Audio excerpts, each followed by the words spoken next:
What's up, guys? Compound Coalition video here for you. I got my friend Jason, although that's not his real name. That's why he's laughing. So what's off limits? What can we not talk about about Jason? I don't care. All right. Well, you were in the Coast Guard? I was in the Navy, not the fucking Coast Guard. This goes here. You might not know how this works here. Nope, I don't. You don't have one of these at home? Hell no. All right. So you were in the Navy. What did you want to be when you were growing up? Firefighter, actually. My dad was a firefighter for years. So did you go in the Navy to be a firefighter? No, I joined the Navy to stay the fuck out of jail, actually. I was a really bad kid, and I dropped out of high school, got a GED, and I was like just messing around, just getting in trouble all the time, right? And it wasn't like court ordered, but like I knew if I stayed around, I would go to jail. Yeah. So I had actually gotten kind of mixed up with the county sheriff's daughter, and I knew he was after me. So I was like, all right, let's go. And I joined the Army first. I went to the Army recruiter. They're like, yeah, we'll get you out in a month. I'm like, I got to be out here now. So I'm out there. Was she pregnant? No, but it was getting there, right? Like luckily, the only kids I have are at least the kids I know of are the kids I have right now. At least in this country? Yeah. But I was outside smoking a cigarette, walking, pacing back and forth in front of all the recruiter's office trying to figure out what to do. And the Navy recruiter came out and said, what's up, man? I said, man, I got to get out of here. And he's like, what's up? I said, well, I joined the Army. They're telling me it's like a month before I can get out of here. And I was like, I got to get here now. He's like, well, what were you going to do in the Army? I said, well, I signed up for air assault. And he's like, well, the closest thing we had to that's like SEALs. And I'm like, I don't want to do that. It's crazy. And he's like, well, we've got EOD. And I was like, I don't want to mess with bombs. So he's like, well, we got what's called a SWCC, which is Special Warfare Combatant Craft Crewman. I was like, what does that do? So, well, they bring SEALs in, give them cover fire, bring them out, the primary exfil, infill platform. I was like, well, that sounds kind of cool. He's like, all right. He said, no, this is hard. It's a hard job to pass. He said, I recommend you picking a job that you really don't want to do and then make that your source rate and then strike for that. So I said, what's the worst job in the Navy? And he's like, a bosun's mate. I said, all right, sign me up. Is that why you're so good at macrame? Yeah. Can you still tie knots? I still tie knots. I still chip paint. I actually probably even blow a bosun's whistle. Polish brass? Oh yeah, I can polish brass like crazy. So I went to boot camp and got out and then went to my A school and I was like, this sucks. And so the whole time when I went to SWCC Basic, the whole time, every time I wanted to quit, I was like, I don't want to chip paint for 4 years. And I finally got out and went in. And that's, I joined the Navy and I re-enlisted, I got hurt and got out. And became a mechanic pretty much. So you did what, 8 years? I did 5.5. I just re-enlisted and then 6 months later I got hurt. So when did you meet your wife? I met her about a year and a half after I got out of the Navy. Okay. I was a bouncer at a bar. And she was underage. In San Diego? In Texas. She was underage. Now in Texas, there's a law, right, where as long as you are within arm's reach of your parents, you can drink, whether you're underage or not. Okay. So she was 20. Her parents were there, and we were short-handed, so I was kind of help serving or whatever. And I was giving them pictures of beer or whatever. And at one point, her mom pissed her dad off, and he left, and they were on the ride. So I ended up taking them both home, and I got her phone number. I ended up having to pay their bill. It was like $75 or whatever. And I figured I was going to get my $75 back. One way or another? Yep. And then, actually, my anniversary is in 2 days, so 16 years. That's why I'm asking, because she's still with your ass. You must have, You've got her drugged up, or you're doing something right there. I just got to the point where it's cheaper for her to stay with me than it is to leave me. So. And you got like 20 kids? You're pretty much Amish now? 4 kids, yeah. They're all girls. Do you guys have a trampoline? Yes, I got a trampoline. Yeah, all Mormons have a lot of kids and a trampoline. Like somebody asked me the other day why I have so many girls. I said, I was pretty much a whore in the Navy, so I think it's God punishing me. Just give me all girls, no boys. Maybe. That way I know what other fathers had to deal with. I heard that divers that were diving a lot of oxygen and pilots who are under a lot of G's typically produce girls. They have more girls than boys, I had heard. I think that's the way that went. I'm not sure. Yeah. So what the fuck are you doing here in Camden, Tennessee today? How did you end up from Texas to here? So what was 2014? I took my first class, attack and response. I met you.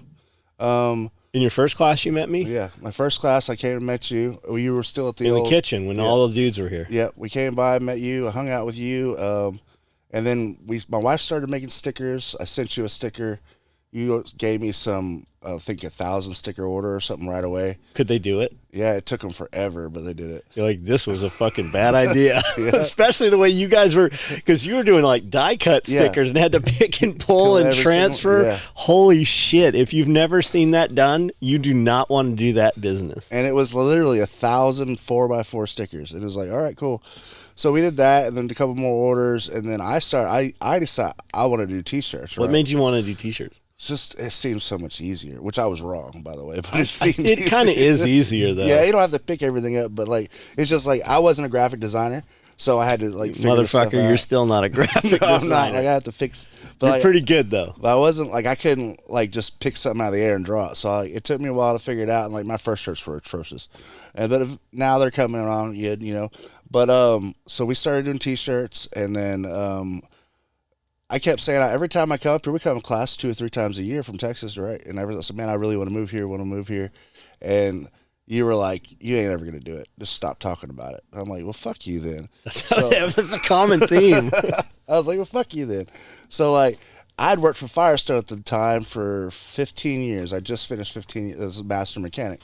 And I found out that I could transfer.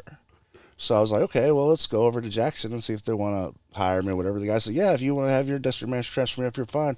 I was like, well, fuck you. I'll be here in April. And I transferred up here. And then I worked for Firestone for another year and a half. And I started making more money doing T-shirts, and I was turning wrenches. And they transferred me to Memphis, which is like an hour and a half drive. And I just got really tired of making that drive every day. So because they restructured everything. So, like, whenever I was a lead tech, well, they only wanted one lead tech per location. And they're like, well, you're here. And I was making more money than everybody because I was still on the Dallas pay scale, which is way different than Tennessee pay scale. Like, the closest guy to me was making $10 an hour less than I was. I bet that chapped some asses. Oh, it did. And so they're like, okay, well, we'll make him quit is what they did. So they transferred me to Memphis.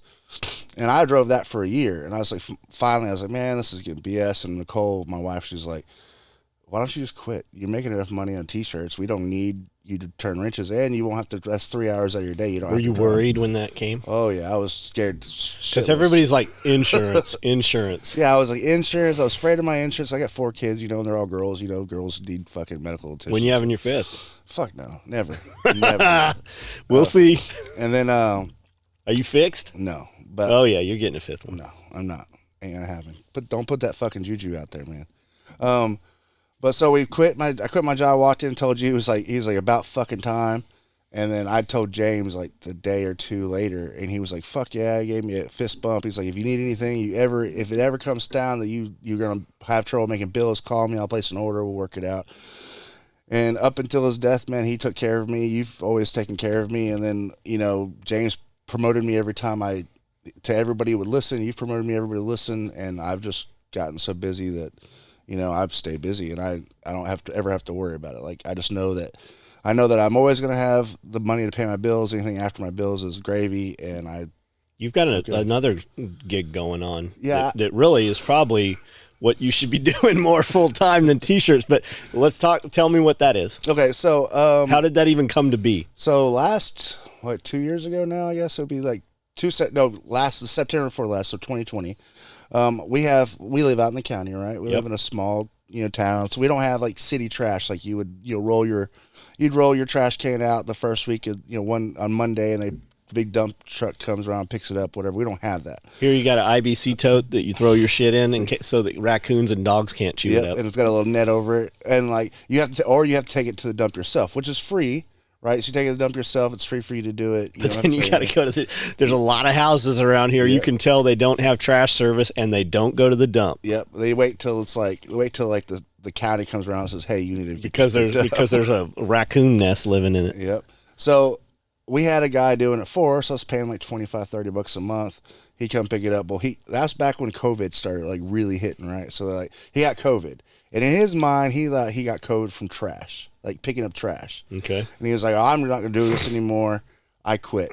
And like we had all paid him, right? He had like 300 customers at the time. We'd all pay. So he was making $7-8 a month picking up trash, right? And so I was like, well, if I'm going to have to take my own damn trash, I'm going to see if I take other people, right? I figured 10 people, whatever. Just a couple $300 a month, pay a car payment or something, right? Well, that 10 people turned into 300 people. So like I run 5 days a week, 5-6 hours a day picking up trash, and then I go back home and start printing shirts. I make decent money doing that. But the summertime sucks because you got bugs and stuff. The wintertime's awesome because it's like clean, like everything's dead, so nothing. Or frozen. Any of the slime's frozen. Yeah, so you don't have to worry about it. The summertime sucks, but in the back of my mind, I'm just like, basically what I'm doing with that money is I'm putting as much money as I can back because I want to buy 90 acres and get bigger out. Right now we're on 40 acres. I want to move from there there's a place next to our house that's 90 acres. I want to buy that place. So I just keep putting as much money. Is there water on it? Yeah, there's water. There's a big pond. I mean, it's good. Awesome. I'll take your 40. Tell your boy I'm moving in. I will. But yeah, it's like there's 40 right now, and then right next to me is 90, and I'm trying to buy that place. What did he just buy? He just messaged me out of the blue a picture of something. He's like, I finally got this. I don't know. I've seen him. He's got this big silo in front of his house. That's what it was. Yeah. He bought a silo, and he's like, I'm building a barn dominium. That's what it was. Yeah. He's got this big silo. He's like, I'm building a man cave hangout. Yeah. Like, as I drove by, I was like, what the heck? It's in 2 pieces right now, but it's like a 40-foot silo. It's huge. So could you scale the trash business? Could you get more? Like, you absorbed another route, right? Yeah, basically. So, like, right when I was building up, another guy died. It wasn't COVID. He just passed away, and he worked for the county sheriff, right? He was a jailer, so he would run it at night, and then he would go the day. He only did it 2 days. He had like 100 customers, and they approached me and they're like, hey, would you like to buy this route? And I'm like, why would I need to? I said, I don't want to be an asshole, but he died, right? So they're going to come to me anyway, so I don't want to buy this route. I just organically get it. They're like, well, what we're talking about is like you get the truck and everything else. I said, okay, well, so what do I need to do? And they're like, well, would you mind just picking up for the rest of the year, and we'll pay the dumping fees. We just collect the money, and you don't have to pay anything. So we'll pay your dumping fees and the dumping fees for this thing. So basically, for the first 4 months, I didn't have to pay anything. So all of the money I got from my customers was mine. I just had to pay gas or whatever, and that worked out. And then I absorbed that route, and then another route came about, and I was like, oh, I'm not buying it. I'll just wait. And so they all came. I just turned in from 10 to 300, and now I'm turning people away because I need to hire somebody, but I'm worried about the caliber of people we have in this area. I'm worried about them either driving around drunk, backing into someone's car. Or you're talking about hiring an employee. Yeah, hiring an employee. Your biggest frustration will always be an employee, always. So if somebody was starting a business like from ground, like starting from zero, what advice would you give them on starting a trash? Because I'm like, man, if a tornado wiped all my shit out, I would just be a trash man from now on. Because I could listen to podcasts. Yeah. It's like when I used to deliver newspapers and shit. I've got like 400 books. I just listen all the time. You got to deal with so I have the same philosophy you do. I don't put up with shitty customers. So I fire one immediately. As soon as I get somebody that doesn't, I give them a month to get acquainted to me. If I tell them, because I only picked up bad trash, no loose. So like if they start throwing those loose trash in, I don't pick it up.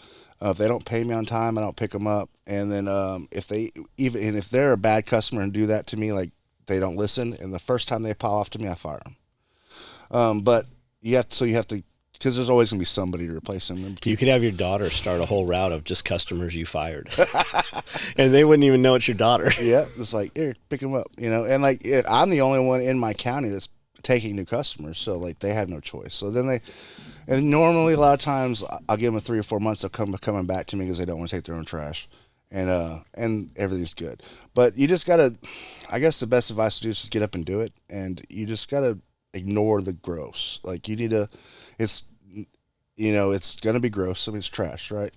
Wear gloves.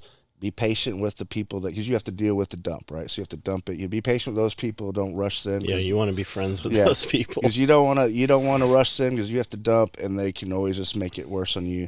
They can lose your slip, so you have to pay later. It's just it's crazy. So be nice to those people, and just do what you're gonna do. Like if you say you're gonna be there at 9:00, be there at 9:00. If you're gonna say that you're gonna be there on a Tuesday, just do what you're telling me. Like, and that's something I've learned from you is do what you're do exactly what you're going to do. You tell them you're going to do it. Like I told you I was going to deliver a shirt order for what was it? It was a Blade Show, and I drove it down. From Texas. Yeah.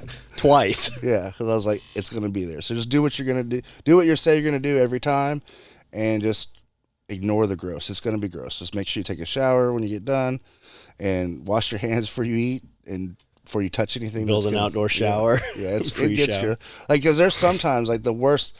Like, I keep telling you, I'm gonna buy 90 acres, right? So one time I was just starting. This is probably, it was still summer, so it was 100 degrees outside, and I'd grabbed a trash bag and went to throw it into the truck, and it just split. And like I probably 100 pounds of seafood salad went all over me. Oh my God. It was disgusting. I puked 3 or 4 times. I got cleaned up. The whole time I wanted to quit. I was like, just 90 acres. Right, yeah. That's the whole thing. And that's what and that's what keeps me driving is because I want to pay cash for this. I don't want to finance it out. I just want to be done with it. I want to hand this man the money because it's been for sale for, a couple years. So it's not like they're just running around. So I want to hand this man the $100,000 he wants for it. But I need enough money to get, a logging company to come out and log off some of that timber and give me some roads, and I need a well. Wells are very expensive out here to get drilled. No kidding. But I mean, I need to get all that set up. But that's what I want to do, and I want to build something kind of like Kent has. It's just a big barn to me, like half of my t-shirt shop, the other half a house. Yeah, probably have him do it. I mean, his house is beautiful. That's who I would have build a house if I was doing it. Yep. So Yeah. you have tons of tattoos. I do. And, How old were you when you got your first tattoo? I was in the Navy, so 18. Because I joined in 17. I joined when I was 17, and my mom actually signed me in. So I joined when I was 17. I was in Pensacola, Florida, and I got the first tattoo right here. On the back of your neck? On the back, like this very, very back, like the center of my shoulder blades. What is it? It's a goat, like the Navy goat. Okay. And did you go in to pick that, or did you throw a dart at a board? No, or? I was pretty much hammered, obviously, and I was just like, let's just do this, and I got it done. I was Taurus, so it's a kind of Okay. It's like the zodiac symbol, but it's like pretty much a goat. And so it's kind of either way. When's the last sorry, time? I'm an Aries, not Taurus, but Aries. The last tattoo I got was that one right there. Oh man, that's been a long. You're gonna have to get some more. No. Was that what's the worst one you got? That one. That was the worst one. It looked like it hurt when you did it. Holy shit! Like Derek had my hand taped down to that hand, and like he was that was standing gonna on hold it. And he was standing on it because every time that needle hit my hand, it just kept pulling away. And then that one was one before that. But I treated tattoos like a souvenir, right? So anytime I hit a port, instead of going to buy some stupid knick-knack, I just went and got tattooed. Which I guess I'm lucky because I don't have like Hep C or anything like that. I never got any diseases from it. Was there problems over in other ports getting tattoos with their people? Sometimes, like they discouraged it, right? The command discouraged it, but like I've never heard of anybody that got a disease because like every time I went to a tattoo shop, it was just like America. They pulled fresh needles out and used gloves. Now there was some places like when I got this tattoo in Brazil. In Rio de Janeiro, the guy was like, "Do you want some spray, like topical spray or whatever?" And I was like, "Fuck no, I'm fine." And about 3 minutes into it, I was like, "Give me all that shit you can." It hurts. Novocaine. But yeah, that's so like some places will give you like medicine to keep the dead in your skin, but like that was pretty much the only difference I ever saw between American tattoo artists and overseas because they all used clean needles, or they had autoclave machines. Like right. They all did. They all. What's the craziest shit you've ever seen somebody try to throw away? Crazy, like I just made a TikTok actually. Like I was picking up this lady's trash, right, and I'm sitting on top of the trash, the bag trash. It was like the security like boxes you get for the like electronic shit sit in from Walmart, and it was a anal butt plug. I thought that was a joke. No, literally, that was Holy literally shit. sitting. I was like, what the hell? So like I made a joke like it looks like the alien fucking came out of the stomach. Yeah, like. And a bunch of people on my TikTok were like, "Oh, maybe couldn't find somebody to hit the little thing." I was like, "Come on, dude, you go to self checkout, they've got it hanging there." They probably stole it. I was like, "Yeah, so they stole it, But yeah, I was like, and that was the craziest thing I've ever seen. Somebody just blatantly, they didn't even try and hide it; they just set it there. It was I wonder if it's a joke. I don't know. I wonder if she even knew it was there. So you have quite the TikTok. Like I remember when I'm like, "Hey, you should get TikTok." Yeah. And then we both started kind of TikTok same time, but like you were fucking huge on TikTok. How did you do that so quick? A few viral videos, but like mostly it was like people want to see moonshine made, like, and I make moonshine, and so I just said, let's do it, and like, but TikTok has kind of curtailed that, right? They've kind of started censoring alcohol. or illegal, like what they consider illegal activities or alcohol. So you got to be kind of weird. Like you can't put hashtags about alcohol in it, otherwise they'll throttle your videos down. Which is a trip, right? Because it's supposed to be the CCP in China, and they hate the Americans, and then why are they censoring what we're doing, right? You know, duh. Like I was just telling him, like the other day I was on a live video and I said gay. Like, and I use gay as an adjective, right? Like GHAY. Yeah, I was like, that's gay, right? And he was like, and I got banned. I got banned for 7 days immediately. Huh. And I was like, what's going on? And like a friend of mine the other day got banned for saying midget. Oh man, I have my wife's a midget. Yeah, I was like, what's going on? Why all of a sudden they are censoring us? Like, so crazy, right? But you can see, if you type in yoga, man, you can see everything. Is there actual porn on there? It's not. It's dude. There's straight up porn on IG now on Instagram. Like, there's straight up muff and everything. It's pretty much it's right there, and like they don't care about those.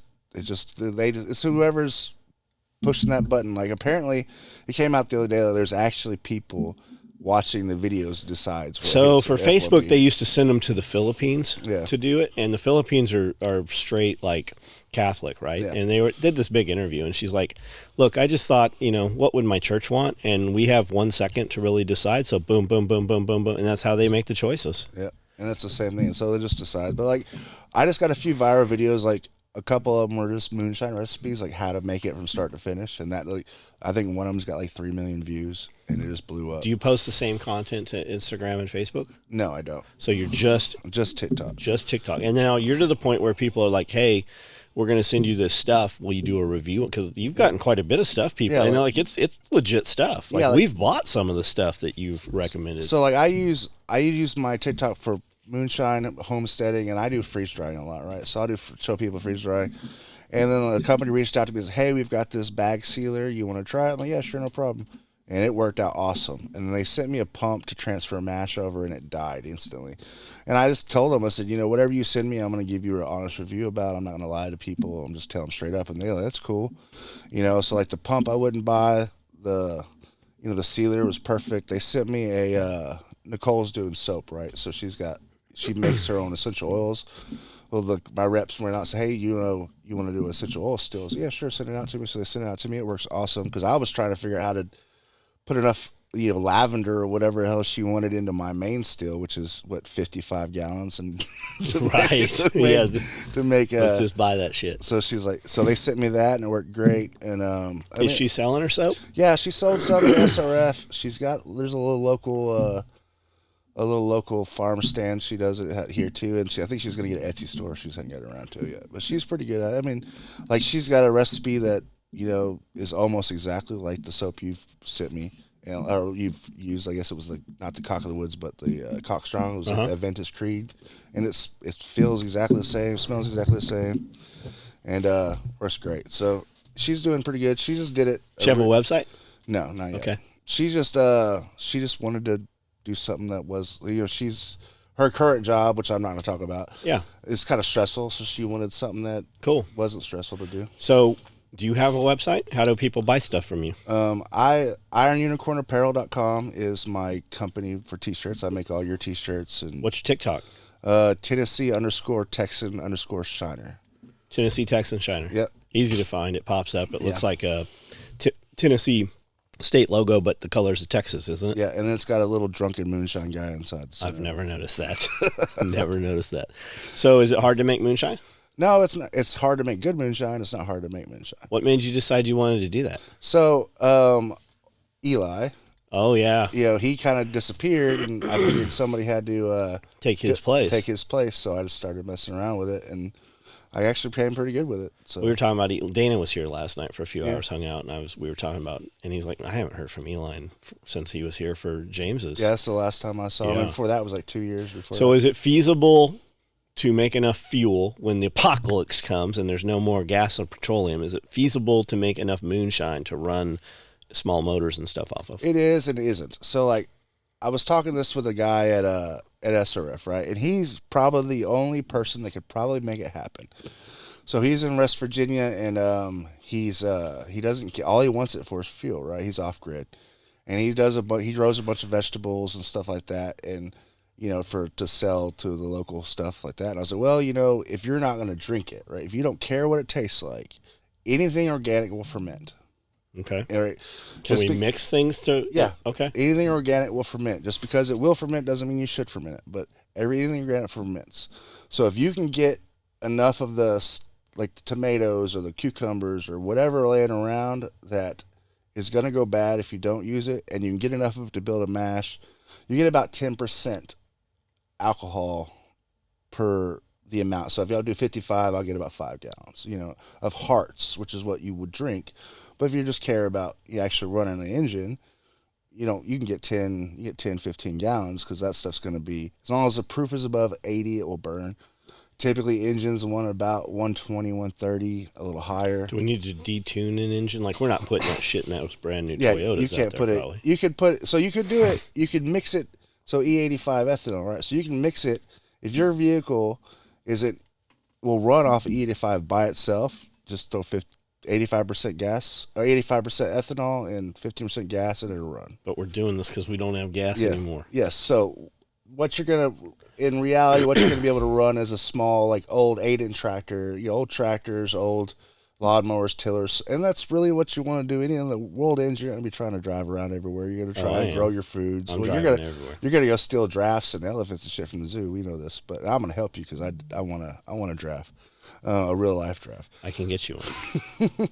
I just don't have room for it right now. You do have room. You most definitely have room for a giraffe. I bet you Kent's bull would not like the giraffe.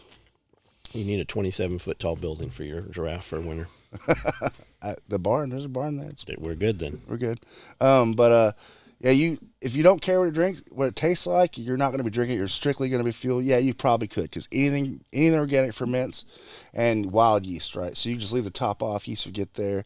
When it stops working off, you do need some way to raise the proof of the alcohol. So you would either need a bubble plate system like what I run out here, or you would need to double or triple distill it. Basically, you want to get as high a proof as you can.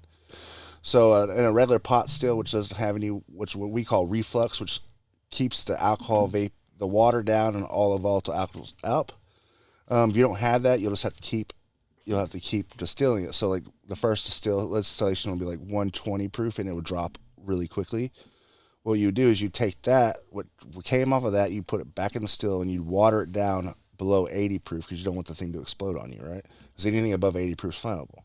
And then you'd run it again, and then that would be 160, and then you would run it again and be 180. Okay. And then you would keep all of that, and then mix it all together and proof it down to about 130, 140, and that would run an engine.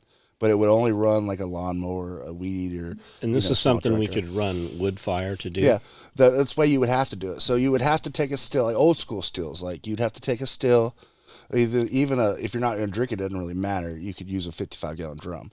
But you would need to you'd set it down, and you'd put clay, which we have tons of clay around here, around it, and you'd put another 55-gallon drum against it. And that's where you would feed your fire, and it would heat. That would heat the vessel next to it. That's the way the old school guys like Popcorn Sutton and all the guys that were up in the hills of West Virginia back in Prohibition days. That's the way they did it. And denatured alcohol just means that they've poisoned it? Isn't that what that means? They put wood nephelia. It's like wood alcohol in it, and that's what will kill you. And it's a trip. Our government was poisoning alcohol and actually killing people so that they wouldn't drink alcohol. Yeah, and that's exactly what they were doing. So back in Prohibition, like everyone's like, you're going blind and everything else. You won't. Like, you actually get more methanol, which is what supposedly causes you blindness, from drinking wine or beer than you would drinking moonshine, because we take all that out. But because you realize moonshine distilled alcohol is literally just beer or wine that we distilled. Okay, so all that methanol stuff's still in that wine you're drinking. All that methanol is still in that beer you're drinking. We take it out. When we do moonshine, we take that out because we don't want you to have the hangover. So the first part is what we call heads. It's got your fusel oils and your methanol and all the stuff you don't want to drink. And they call it the angel share or something. No, that's angel share and devil share. That's like from the barrels. We call heads, hearts, and tails. And that's, we take that stuff out because it's bad for you, man. That's what gives you the hangover. Like, What was making people go blind back in the day? Back in the day, it was like people were running that shit through radiators, like car radiators. And the lead in there, the lead solder, and then our government was poisoning it. So they were going around and they were freaking kicking in, doors, stealing all the moonshine, busting stills up. They were taking it back and they were dumping, wood alcohol in it, which will kill you. Alcohol that's made out of wood, fermented wood, and they would dump that, they'd mix it in there, and they'd put it back in the population. You can't drink this. It's bad for you here, but we're gonna kill the shit out of you. Yep. So we'd put it back in the population, and then all of a sudden say, see, it's bad for you, it kills you, but if you're the one fucking killing people. Yeah, the Tuskegee Project, fucking crazy shit, man. But yeah, that's what happened. But yeah, like just, and also people were they were using what they had back then, right? So, obviously it was a way to make money. We didn't have the best. There wasn't a lot of rich people out there, and everybody wants to be rich. So well, the rich people had the real alcohol. Yeah. Still, Prohibition was only for the normal folks. Yep, and the rich people, and I think Kennedy's right. They made that's why they made their money, was bringing in booze from Canada. Yep, and so down the rivers. And so that's what happened is they were just using whatever they could. So some people were making moonshine out of birchwood, right? So birch bark, right? Birch bark makes a really sweet alcohol, and if you do it right, it won't hurt you. But a lot of people don't do it right, and it killed them. It made a lot of people blind, and they're just trying to. And people were putting batteries in their mash for some reason. I don't know. Batteries, huh? Well, we're just gonna make Pruna. Yep. We're gonna make jailhouse wine. I've seen on TikTok. Speaking of TikTok, I've seen people like I don't know how people are like making TikTok videos in jail, but they are. Yeah, they got burner phones because the COs bring them in. Yeah. But like you would think that they'd get busted, right? But these people are doing live feed. They're literally they're taking a stinger, sticking it in a mop bucket, and they're using a trash bag for the catch the condensation. They're spraying the trash bag with cold water, and it condensates back down, and it's making they're making moonshine. And crazy. I've seen it. I was like, that's crazy. And so we tried it, and it works. Wild. Well, dude, anything you want to add here at the end?